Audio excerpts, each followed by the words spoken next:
که علیکم.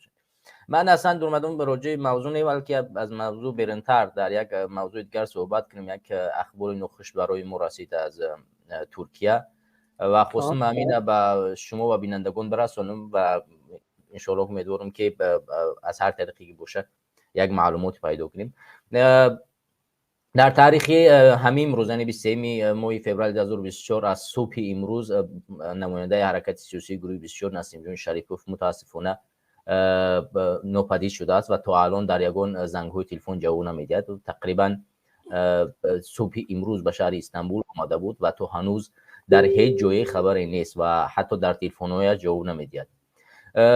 ما تلاش کوشش کردیم بارها به هر طریقی که نسیم جان شریفوف رو پیدا کنیم. متاسفانه نسیم جان شریفوف تا امروز یعنی تا این ساعت اخباری نمیده. نسیم جان شریفوف در گذشته هر اتفاقی که میافتاد در کوتاه‌ترین فرصت برای ما و یا اینکه اعضای حرکت سیاسی گروه 24 اخبار میداد که مرا دستگیر کردن و یا در فرانجا ما قرار دارم، چون این حالتایی که به میان میاد دو مرتبه در گذشته نسیم جان شریفوف دستگیر کرده شده بود ولی با قرار دادگاه آزاد کرده شد. ولی پیش از اون که دستگیر کرده میشدن با یک طریق پیامک و یا اینکه همون اس ام اس با نمایندگان گروه 24 وایی که با کسانی که در تماس بودن خبر میداد که من دستگیر شدم و در کجا قرار دارم. ولی این بار متاسفانه نسیم جان شریفوف تو با یگان کس اخباری نداده است، خبری نداده است و در کجا بودنش هم متاسفانه معلوم نیست.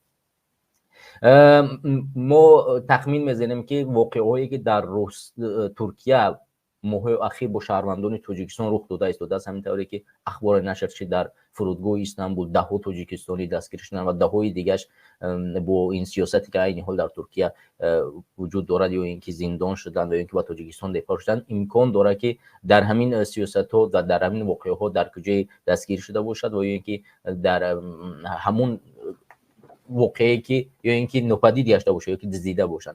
ولی بازم ما کوشش تلاش میکنیم و از شما شهروندان تاجیکستان درخواست میکنیم در هر معلوماتی که روجی نسیم جان شریفوف اگر داشته باشید با ما برسانید و ما در کوتاه‌ترین فرصت اگر هر معلوماتی را پیدا کنیم به سمت بینندگان میرسونیم و امیدوارم که معلومات پوره رسیده باشد و از این معلومات بیشتر ما نداریم و همچنان در سامانه حرکت سیاسی گروه 24 معلومات کامل نشر شدگی است و اگر که چیزی که برشیدید با شماره‌ای که در اینجا برادر حسین گذاشتن و همچنان در سامانه حرکت سیاسی گروه 24 شماره واتساپ و دیگر شماره هست، میتونین که از این طریق با ما تماس بگیرن و معلومات بدین.